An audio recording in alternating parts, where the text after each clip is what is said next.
Değerli arkadaşlar, Kripto Analiz kanalına hepiniz hoş geldiniz. Yeni bir Luna videosuyla yine birlikteyiz. Videomuzda her iki Luna'yı da son 24 saatteki hareketleriyle inceleyeceğiz. Bunun haricinde piyasanın genel durumuna bakacağız. Yine her iki Luna'nın piyasanın genel durumuna göre vermiş oldukları tepkileri grafik üzerinde değerlendireceğiz arkadaşlar. Yine bunun haricinde Amerika Menkul Kıymetler Borsa Komisyonu SEC'in yeni arkadaşlar almış oldukları bir takım kararlar var, araştırmalar var. Bildiğiniz gibi Mirror protokole yönelik araştırmalarını devam ettirirken bu araştırmaların kapsamını Luna'yı da içerecek şekilde genişlettiğini belirtti. Bu konunun üzerinde duracağız arkadaşlar. Videoya devam etmeden önce sizden ricam kanala destek olmak adına Kripto Analiz kanalına abone olmanız, yine videoyu beğenip arkadaşlarınızla paylaşırsanız daha çok kişiye ulaşmamızı sağlarsınız ve ikinci bir destek olmuş olursunuz. Şimdiden göstereceğiniz ilgi, alaka ve destekler için hepinize teşekkür ediyorum. Öncelikle Luna Classic'le başlayalım. Neler oluyor? %5.32'lik son 24 saatte bir artış söz konusu ve 4.060 değerine geri döndü. Bildiğiniz gibi geçtiğimiz günlerde 4.050 seviyelerine kadar inmişti. Hatta 43 seviyelerine bile dahi görmüştük geçtiğimiz 10 gün içerisinde. Yavaş yavaş bir toparlanma, özellikle piyasadaki genel toparlanma ile beraber Lunce toparlanmasını sürdürüyor. An itibariyle yine piyasanın genel durumuna paralel şekilde piyasa düzeltmesiyle beraber Lunce'de bir düzelme söz konusu. Bu arada hacim %17.59 azalarak 93.552.602'ye geriledi. Hacmin market değerine oranı %23 arkadaşlar. Bu değer daha önce %70'ler, 80'ler, 90'lar hatta %103'ler, %105'leri görmüştük. Şu anda makul seviyelere yavaş yavaş yaklaştığını ve bu dalgalı dönemi yavaş yavaş atlattığını görüyoruz. Özellikle önümüzdeki günlerde biliyorsunuz yakım konusunda oylamalar tamamlandı. Yönetimin şu anda onayına sunuldu. Yönetim kuvvetle muhtemel bu ayı sezonunun arkadaşlar biraz daha durulmasını bekleyerek zaman kazanmaya çalışıyor kanısındayım ben. Bu düzeltmeler geldikçe de bu yakım kararlarını onaylayacaktır ve büyük yakımlarda yapıldığı zaman Lunce için tekrar normal döneme dönülecektir diye düşünüyorum. Tabi normal dönemdeki kastım bu eski 115-120 dolar seviyeleri değil. Çöküş gerçekleştikten sonra, çatallanmaya gidildikten sonra airdroplar verilmeye başlandığı an olan 3.0-10 değerleri, yani 3.0'lı değerlere geri dönüldüğünde aslında bu büyük çöküşten sonraki ikinci evre olan normal dönemden kastım budur. Lütfen yanlış anlaşılmasın. Yoksa tekrar 110 dolarlı 113 dolarlı seviyeleri bu yakımlarda yapılsa da çıkması matematiksel olarak an itibariyle mümkün görünmüyor. Ama olası bu diplerden alınan belli cüzdanlarda toparlanmasıyla ve TR 2.0 projesinin de başarılı olmasıyla, olabilme şansıyla Duvon ve ekip Terra'nın ismini halen devam ettirdikleri için ve bu üzerlerindeki mahkeme baskıları ve diğer konular devam etmesine rağmen projelerine sahip çıktıkları için bir nevi gerçekleştirilme şansları olabilir. Tabi bunu zaman gösterecek. Burada çok akılcı hamleler yapabilirlerse diye de eklemek istiyorum. Luna tarafına dönelim. Luna'da da yine Lunce gibi son 24 saatte bir fiyat düzeltmesi geldi ve %4.87 değer kazanarak 2.11 dolar seviyelerinde an itibariyle işlem görüyor. Yine son 24 saat içerisinde 2 doların altına inmişti, biliyorsunuz 1.98 dolarlara kadar gerilemişti. Ama şu anda bir toparlanma süreciyle karşı karşıyayız. Hacimde yine Luna'da olduğu gibi, Lunce'de olduğu gibi, eski Luna'da olduğu gibi %33 azalarak 155 milyon 350 bin 375'e geriledi. Hacmin market değerine oranı %59 olarak an itibariyle gerçekleşiyor. Terra 2.0 ekosisteminde hala dalgalanma devam ediyor diyebiliriz. Burada en kritik konu Terra Luna'da arkadaşlar toplam supply'ın 1 milyar olarak belirtilmişti ama şu anda 1 milyar 4 milyon olarak görünüyor. Bu sayının artmasından tabi yatırımcılar endişe duyuyorlar. Bakalım Duvon ve ekip bu konuda henüz bir açıklama yapmadılar. Buradaki taktik ve stratejileri ne olur? Yatırımcının pozitif hareket beklentisini ne zaman sağlar? Bu konu tabii şu anda bunu negatif yönde etki etmesine rağmen bir artışı görüyoruz. Bekleyeceğiz, göreceğiz. Genel durum bu şekilde her iki coin için. Piyasa geneline baktığımızda da biliyorsunuz Bitcoin ve Ethereum ciddi kayıplar yaşamıştı. 20 bin doların altına kadar geriledi Bitcoin. Ethereum'u da 1000 doların altında 880 dolarlı seviyelerde görmüştük. Ama gelinen son 24 saatte Bitcoin %5.70'lik değer kazanarak 21.159 dolardan işlem görüyor. Ethereum'da da yine %4.34'lük bir değer kazanımıyla 1147 dolardan işlem görüyor. Yine benzer şekilde özellikle Ethereum'un değer kazanmasıyla altcoin'lerde yine ciddi anlamda düzeltmeler var. %30'lara kadar, hatta %35'lere kadar düzeltmelerin geldiğini görüyoruz. Umarız bu geri çekilmeler artık sonlanmıştır. En azından düzeltme hareketlerini istikrarlı bir şekilde sürdürerek yatırımcıların özellikle coin'de yani stable coin'lerde değil de coin'lerde kalan yatırımcılar için güzel günler gelir diye bekliyoruz arkadaşlar.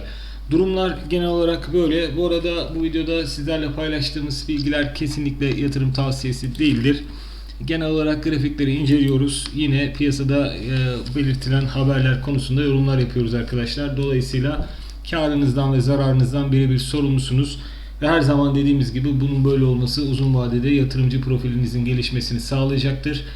İlk etaplarda kayıplar yaşasanız da uzun vadede kazançlı çıkarsınız diye düşünüyorum ve bunu da dipnot olarak belirtmek istiyorum arkadaşlar.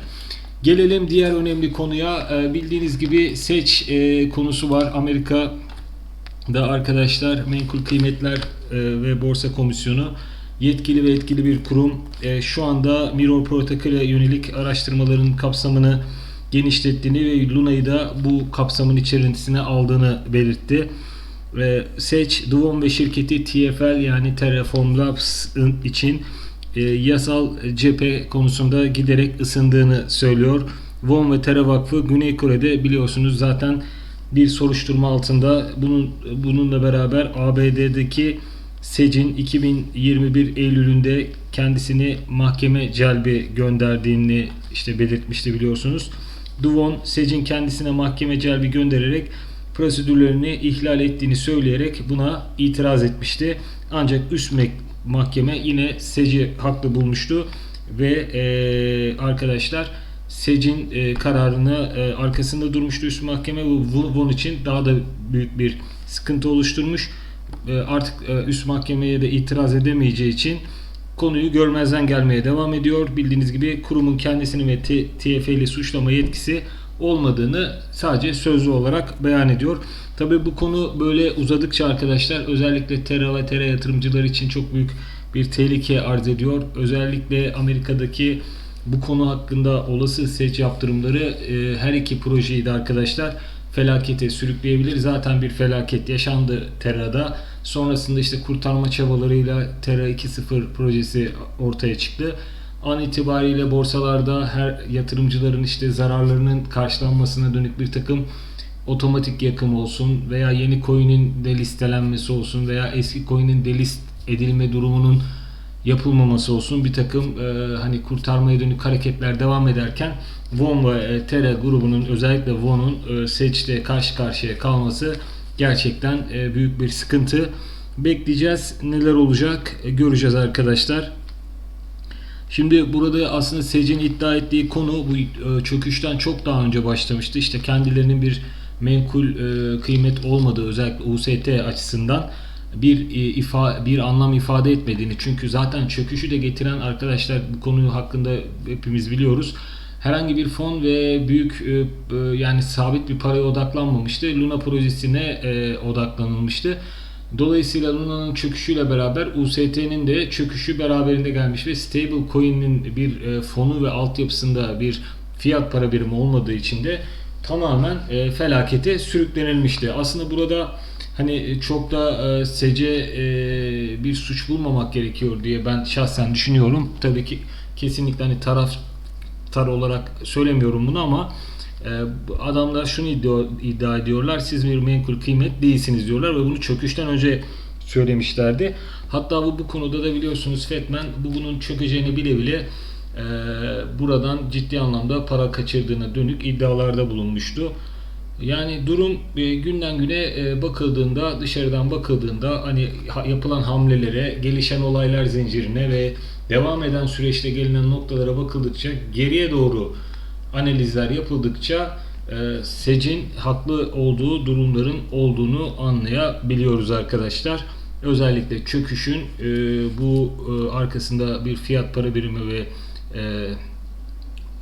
tam bir menkul kıymet anlamı ifade etmediğini net bir şekilde görmüş olduk. Bekleyelim, görelim, ümit edelim burada bir anlaşma ve mutabakat olur. Bu projede iyi niyetle veya işbilmezlikle bu noktalara gelindiğine dönük bir karar çıkarsa yine Terra varlığını sürdürür. Aksi halde arkadaşlar olası suçlu bulunup bir de SEC bu konuda yaptırıma giderse arkadaşlar durum tam bir felaket olur. Çünkü Amerika borsalarında olayın bu Luna'ların delist olması durumunda peşi sıra çok büyük fiyat çöküşleri gelebilir ve sonrasında da proje tamamıyla delistlerle beraber ortadan kalkabilir diye ümit edelim. Kalkmaz ama böyle bir risk var. Bunu bilmek lazım. Durumlar genel olarak böyle. Bekleyelim, görelim. Yani videomuzun genel hani konusu an itibariyle bir düzeltme durumunu konuştuk ve yine SEC konusunun Luna'daki olumsuz etkilerinden bahsetmiş olduk.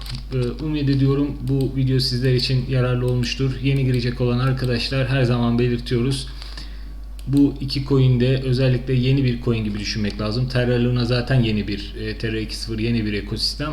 İnovasyon grubunda hatta Launchdash an itibariyle tekrar list olduğunda yine o da inovasyon kategorisinde şu anda değerlendiriliyor. Dolayısıyla kaldıraçlı işlemlerden ve büyük alımlardan ve stop loss'suz uygulamalardan kaçının derim. Çünkü bu konuda büyük zararlara uğramış. Daha 1,5 ay 2 ay olmadı tam olarak. Büyük kayıplar oldu. Bunu bilmenizde fayda var arkadaşlar. Videoyu izlediğiniz için teşekkür ediyorum. Bir sonraki videoda görüşmek üzere. Kendinize iyi bakın. Kanala abone olmayı lütfen unutmayınız. Yine videoyu beğenirseniz bizleri memnun edersiniz. Kendinize iyi bakın. Hoşça kalın. Yorumlarda son olarak arkadaşlar siz de düşüncelerinizi belirtirseniz özellikle Von'un bu konuda haklı mı haksız mı veya ne yapması gerekir konusunda bu bizlere ortak bir bilgi havuzu oluşturur ve karşılaştırmalarımızda bizlere yardımcı olur. Tekrar teşekkür ediyorum. Görüşmek üzere. Hoşça kalın arkadaşlar.